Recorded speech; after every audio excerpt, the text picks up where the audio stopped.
When you think of reggae music, you probably think of Jamaica, Bob Marley, steady beats, and feel-good lyrics. Those are definitely all characteristic of the reggae genre, but there's a little more to it than that. Its name means something. It has a rich history, instruments played and vocals sung a particular way, and it's had an important role in the sociocultural scene both in its native Jamaica and all around the world.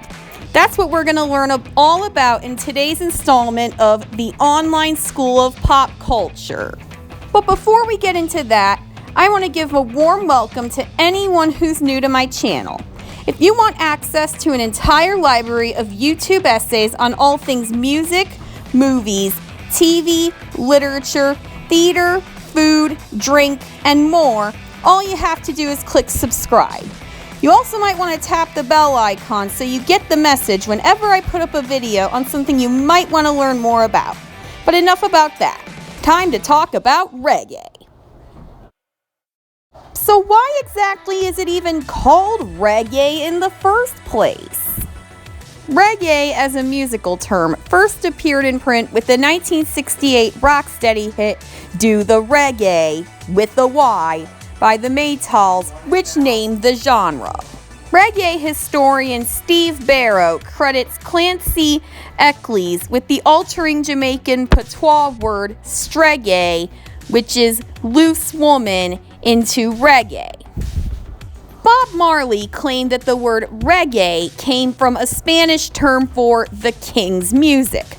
The linear notes of To the King, a compilation of Christian gospel reggae, suggests that the word reggae was derived from the Latin reggae, meaning to the king. So where does reggae music come from? What does it go off of?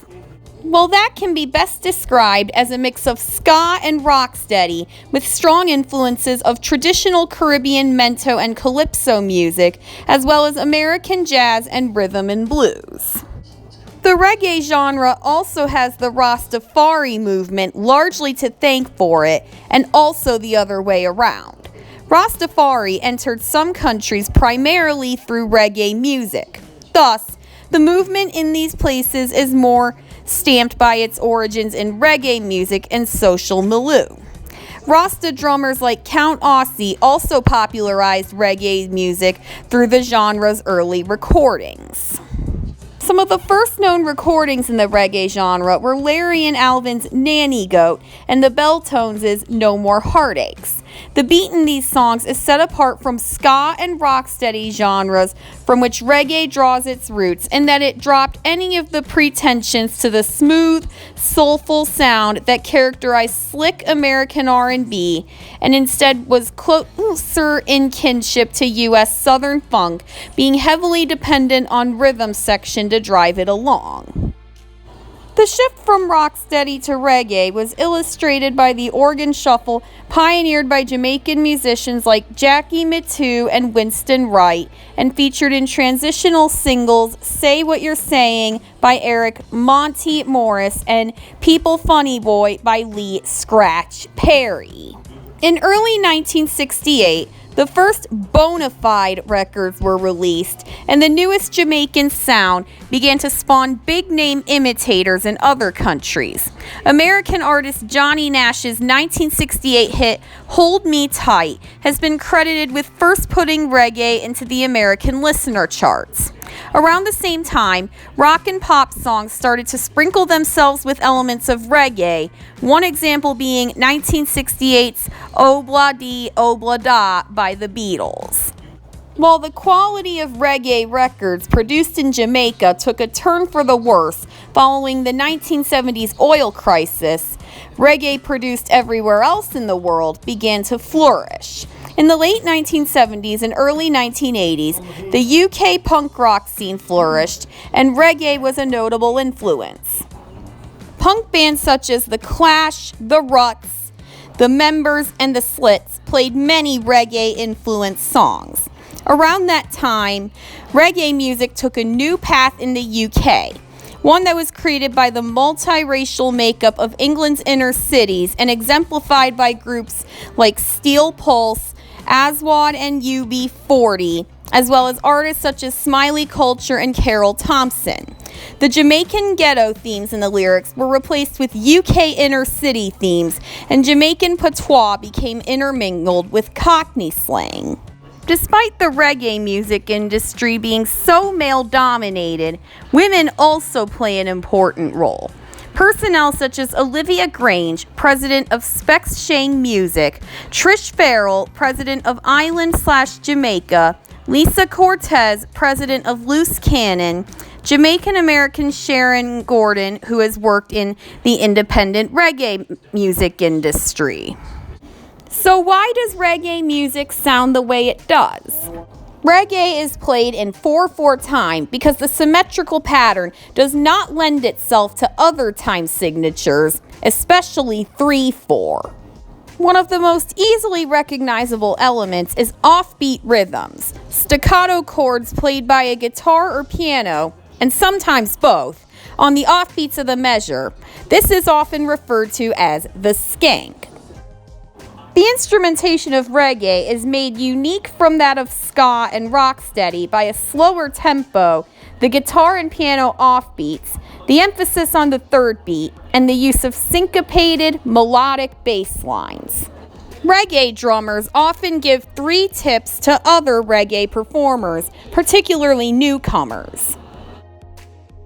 The first of these is that they go for open, ringing tones when they play ska and rocksteady. The second is to use any available material to stuff the bass drum so that it tightens up the kick to a deep, punchy thud. The third is to go without a ride cymbal, focusing on the hi-hat for timekeeping and thin crashes with fast decay for accents. The guitar in reggae usually plays on the offbeat of the rhythm. So if one is counting in 4/4 time and counting 1 and 2 and 3 and 4 and, one would play a downstroke on the and part of the beat. The skank beat I mentioned earlier has a very dampened, short, and scratchy chop sound, almost like a percussion instrument. Sometimes a double chop is used when the guitar still plays the offbeats, but also plays the following 8th note beats on the upstroke. So now let's talk about what reggae artists tend to sing about. One of the most prominent themes in reggae music is social criticism, but many reggae songs are about lighter, more personal subjects, such as love and socializing. Some reggae lyrics attempt to raise the political consciousness of the audience, such as by criticizing materialism or by informing the listener about controversial subjects, such as South African apartheid. Many reggae songs promote the use of cannabis, also known as herb or ganja, because that's considered a sacrament in the Rastafari movement. There are many artists who utilize religious themes in their music, whether it be discussing a specific religious topic or simply giving praise to God, or in some of their cases, Yah. Other common socio-political topics in reggae songs include black nationalism, anti-racism, anti-colonialism, anti-capitalism, and criticism of political systems. Reggae music is widely considered a treasured cultural export for Jamaica, so musicians who still desire progress for their island nation have begun focusing on themes of hopefulness, faith, and love.